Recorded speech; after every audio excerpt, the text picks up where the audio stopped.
Bonjour à tous, aujourd'hui on va s'intéresser au bilan radiatif à l'échelle du globe afin d'expliquer des répartitions spatiales lors d'études de cas.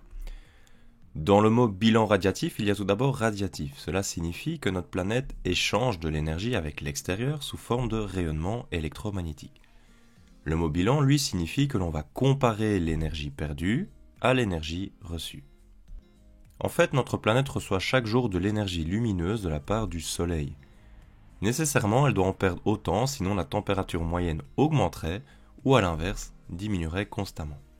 Or, sur une échelle de temps raisonnable, comme par exemple une année, la température moyenne de la Terre reste constante et donc l'énergie reçue est égale à l'énergie perdue.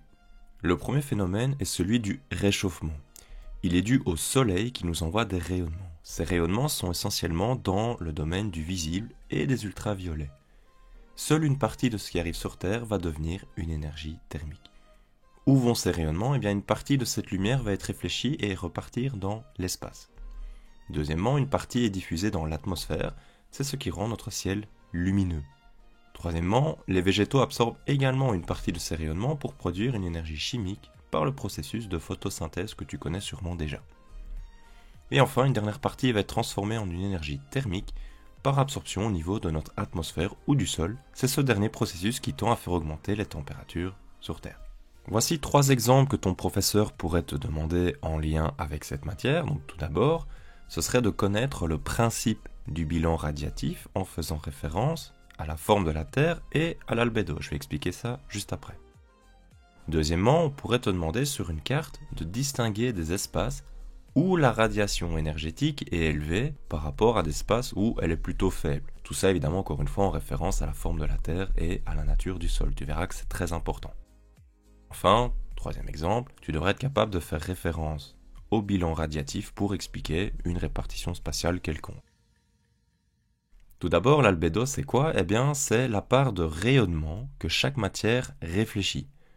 Par exemple, les nuages, la neige, possèdent un albédo pouvant atteindre 85%. De ce fait, ces matières limitent donc la dynamique de réchauffement puisque la réflexion est assez grande ici. A l'inverse, un sol nu ou un plan d'eau ne dépasseront pas 15% de lumière réfléchie. Ils seront donc plutôt favorables au réchauffement. Mais l'albédo existe aussi pour d'autres types de surfaces comme les végétaux, des forêts de conifères, des arbres au feuillage sombre, etc. Tout ça renvoie peu de lumière et sont donc plus chaudes. Pour refroidir les cultures et limiter leurs besoins en eau, on peut utiliser par exemple des variétés au feuillage, mais plus clair tout simplement. Dans le cas de la banquise, l'albédo est au cœur du phénomène du cycle de réchauffement. Parce que lorsque la glace très claire fond, elle laisse la place à des terres très sombres, à l'albédo donc très bas. Ces surfaces révélées absorbent beaucoup plus de lumière, se réchauffent et augmentent alors la fonte des glaces restantes et révélant davantage des terres sombres. Donc clairement il faut faire attention à la nature du sol qui va donc influencer fortement cet albédo.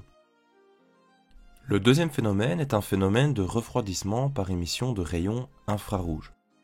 Et oui, la Terre est une source de rayonnement même si ce n'est pas un rayonnement visible puisque la Terre n'est pas assez chaude. Ce rayonnement, dans le domaine des infrarouges, conduit bel et bien à une perte d'énergie et donc une tendance à refroidir notre planète. Globalement, sur une journée ou même sur quelques années, on l'a dit, la Terre se réchauffe autant qu'elle se refroidit, il y a donc un certain équilibre. Mais ces deux phénomènes ne se produisent pas au même moment, ni aux mêmes endroits. Par exemple, le réchauffement ne concerne que la moitié du globe, où il fait jour alors qu'il est nul dans l'autre moitié du globe car il est plongé dans la nuit. La puissance reçue est nulle pour la moitié du globe plongée dans la nuit et inversement très élevée en milieu de journée dans les régions tropicales. Il faut aussi savoir que la couverture nuageuse et la concentration en gaz à effet de serre sont également des facteurs limitants. C'est pour cela qu'au cours de la nuit, les températures diminuent. En conséquence, tu l'auras compris, les zones proches de l'équateur sont les zones où les échanges sont les plus puissants.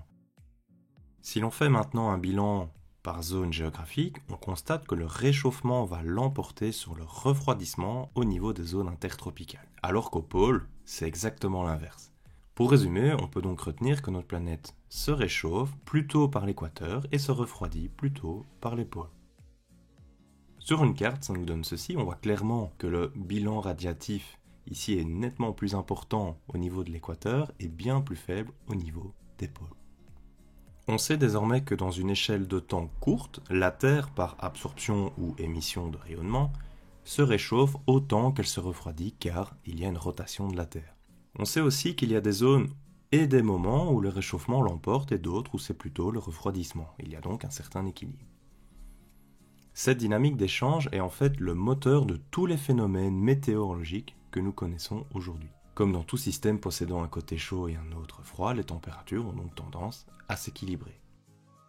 Cela explique l'existence des courants marins, des circulations atmosphériques, et ce modèle permet également de comprendre les variations de température saisonnières et journalières, et même certains phénomènes climatiques comme l'effet de serre.